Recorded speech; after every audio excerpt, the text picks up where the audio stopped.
मित्रांनो, हे आहे आपलं नेहमीचं उंबराचं झाड, जे आपल्या प्रत्येक गावोगावी पाहायला भेटतं.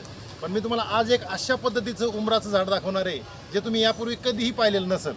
एक लक्षात घ्या, निसर्गामध्ये खूप विविधता आहे, फक्त आपल्या नजरेमधून ती सुटली नाही पाहिजे. चला तर मग मी तुम्हाला दाखवतो ते उंबराचं झाड.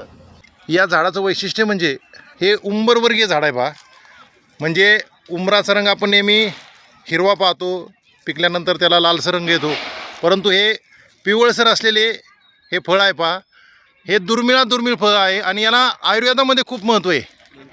मेंदूसाठी याचा उपयोग होऊ शकतो असं आयुर्वेदाचार्य सांगतात. आणि हे दुर्मिळ होत चाललेलं झाड, अशा प्रजाती आपण जोपासल्या पाहिजेत. खरं तर आज आपल्यासमोर या ठिकाणी अकोल्याचे देशपांडे सर आहेत. सर नमस्ते. असं झाड तुम्ही कधी पाहिलं का? नाही, अशा पद्धतीचं पिवळ्या फळांचं उंबरासारखं असं हे पहिल्यांदाच पाहतो. ओके, धन्यवाद सर. या आहेत पुणे येथील शारीरिक शिक्षण विषयाच्या तज्ज्ञ प्रगती भावसार मॅडम. मॅडम असं झाड तुम्ही कधी पाहिले का अगोदर? नाही, खूपच सुंदर झाड आहे आणि मी पहिल्यांदाच पाहते.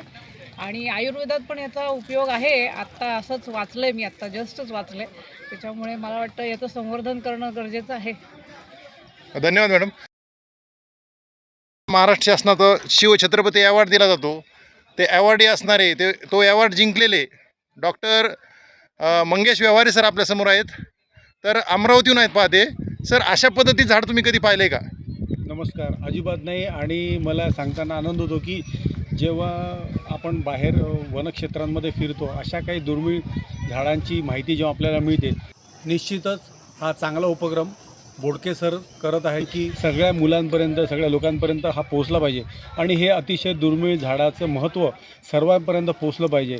जर अशी कुठे काही वनस्पती तुम्हाला आढळली तर निश्चितच आपण एकमेकांना शेअर करून त्याचा आदर्श आपल्या भारतीय संस्कृतीमध्ये जपण्याचा प्रयत्न करू.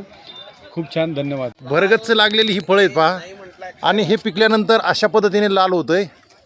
आणि हे फळ तोडल्यानंतर बघा, ज्यावेळेस आपण हे फळ फोडतोय त्यावेळेस एकदम जणू काही ती उंबरच आहे, म्हणजे उंबर वर्गातलंच आहे ते. आणि हे दुर्मिळ वनस्पती आपण जोपासल्या पाहिजेत. थोडं तरी आपण आयुर्वेदाला जाणून घेतलं पाहिजे. बदलत्या काळामध्ये आपण केवळ रासायनिक पदार्थांनी बनवलेली औषधं न घेता अशा आयुर्वेदाला महत्त्व देऊन या वनस्पती आपण ओळखल्या पाहिजेत आणि त्यांचं जतन केलं पाहिजे.